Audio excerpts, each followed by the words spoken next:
भलाई कोने बनी जुत्ती लान पैर भी बर्बाद है पुत्र पैर क्यों बर्बाद चल आ देख स्टेप हो चल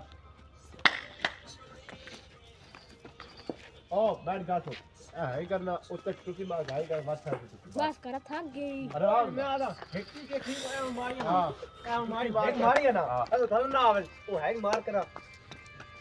बात साथ स्पीड लगी हो रही है बस लौंडे भी शेरा वो तो देख हां चल पता फला चल बात सही थक गई बग्गी बस थक तो नहीं स्टेप तो क्या है स्टेप पूरा कर 50 बनाइए अच्छी और 10 कर चल और स्टेप पूरा कर ओ तो गाड़ी तो बड़ा पास